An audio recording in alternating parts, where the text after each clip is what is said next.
Salam sejahtera untuk kita semua. Pelajaran Sekolah Sahabat dengan tema utama 3 Pekabaran Kosmis. Pelajaran kelima, kabar baik tentang penghakiman. Selasa, 25 April, satu adegan luar biasa.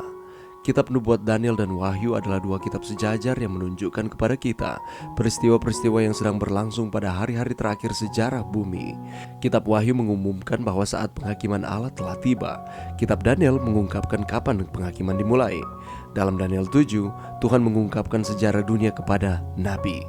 Bangsa-bangsa bangkit dan jatuh. Kekuatan penganiaya menindas umat Allah. Setelah menggambarkan Babel, Media Persia, Yunani, Roma, pecahnya kekaisaran Romawi, dan penganiayaan gereja selama 1260 tahun yang digambarkan dalam ayat ini, Allah memfokuskan pikiran Daniel pada peristiwa di surga yang mulia yang akan memperbaiki segala sesuatunya. Perhatian Nabi diarahkan dari kebangkitan dan kejatuhan bangsa-bangsa dan kekuatan-kekuatan penindas bumi ke ruang tahta alam semesta dan penghakiman terakhir Allah ketika Dia akan memperbaiki setiap kesalahan dan menegakkan kerajaan kebenarannya yang kekal.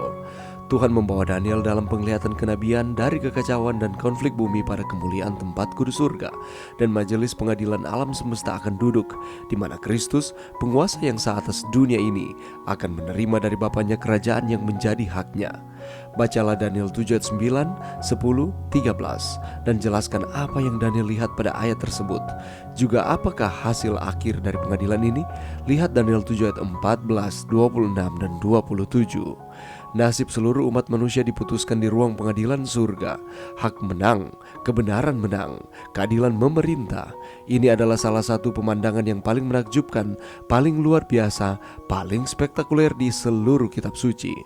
Dan kabar baiknya adalah bahwa itu berakhir dengan sangat baik bagi umat Allah yang setia, mereka yang mengenakan kebenaran Kristus.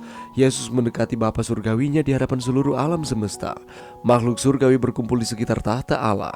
Seluruh alam semesta dari makhluk-makhluk yang tidak jatuh berdiri dalam kekaguman pada pemandangan penghakiman ini. Konflik panjang yang telah berlangsung selama ribuan tahun akan segera berakhir. Pertempuran untuk tahta alam semesta sepenuhnya diputuskan. Daniel benar tentang kerajaan yang datang dan pergi, seperti yang diperkirakan. Lalu, mengapa begitu masuk akal untuk mempercayai firman Tuhan tentang apa yang dikatakannya tentang kerajaan yang terakhir, kerajaan yang kekal, yang tidak akan pernah berlalu? Pelajaran yang bisa kita dapatkan pada saat ini, kalau kita membaca di dalam kitab Nubuatan Daniel dan Wahyu, dua kitab ini menunjukkan kepada kita peristiwa-peristiwa yang sedang berlangsung pada hari-hari terakhir sejarah bumi kita ini. Kitab Wahyu menyatakan bahwa saat penghakiman Allah telah tiba, sedangkan kitab Daniel mengungkapkan kapan penghakiman dimulai. Di dalam Daniel pasal 7, Tuhan mengungkapkan sejarah dunia kepada nabi tersebut. Bangsa-bangsa akan bangkit dan jatuh, mulai dari Babel, Media Persia, Yunani, Roma, pecahnya kekaisaran Romawi dan penganiayaan gereja selama 1260 tahun yang digambarkan dalam Daniel 7 ayat 25. Dan setelah itu Allah memfokuskan pikiran Daniel pada peristiwa di surga yang mulia yang akan memperbaiki segala sesuatunya, bahwa memang ada kerajaan demi kerajaan yang akan berganti-ganti menguasai akan dunia ini, tetapi pada akhirnya kerajaan-kerajaan tersebut akan berlalu, bahwa Allah yang akan memiliki kerajaan yang kekal, yang akan berkuasa sampai pada kekekalan. Dan kalau kita membaca di dalam salah satu nubuatan yang ada di dalam kitab Daniel, dalam Daniel 8 ayatnya yang ke-14, ini merupakan nubuatan yang terpanjang yang ada dicatat di dalam Alkitab. Di sana dikatakan bahwa pada akhir 2300 petang dan pagi, maka tempat kudus itu akan dipulihkan dalam keadaan yang wajar. Apa maksudnya 2300 petang dan pagi? Ini merupakan nubuatan yang mencakup periode 2300 hari atau satu hari sama dengan satu tahun di dalam firman Tuhan. Dengan demikian 2300 tahun. Ketika kita menafsirkan akan nubuatan ini, kita harus menggunakan pendekatan historisism, karena nubuatan ini bukan hanya berlangsung secara cepat, tetapi nubuatan ini berlangsung dalam waktu yang sangat lama, 2300 tahun lamanya. Peristiwa ini dimulai dari 457 sebelum Masehi, ketika dekret Artasasta untuk memerintahkan bangsa Israel untuk membangun kembali tembok Yerusalem, dan berakhir pada 22 Oktober 1844, di mana ada kekecewaan terbesar yang terjadi, yang tercatat di dalam sejarah dunia, di mana umat-umat Tuhan pada waktu itu menunggu akan kedatangan Tuhan, tetapi Tuhan ternyata tidak datang. Tetapi disitulah di mana Yesus yang adalah imam besar berpindah dari bilik yang suci ke bilik yang maha suci. Dan ini menandakan awal mulanya penghakiman sebelum kedatangan Tuhan yang kedua kali. Jadi Allah telah merancang segala sesuatu untuk kebaikan manusia.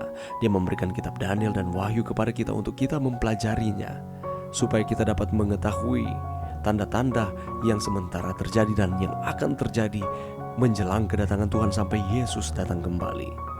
Dan ini merupakan bukti kasih dari Allah bahwa Dia tidak meninggalkan akan umat-umatnya. Adegan-adegan yang luar biasa sementara dan akan terjadi. Dan bagi kita yang ada di dalam Tuhan, ini merupakan kabar sukacita, di mana tidak lama lagi Yesus akan datang kembali dan akan menjemput saudara dan saya masuk dalam kerajaan surga yang Ia telah siapkan. Mari berdoa. Terima kasih Tuhan atas firman-Mu pada saat ini. Terima kasih Tuhan oleh karena Allah merancang kebaikan di dalam kehidupan kami.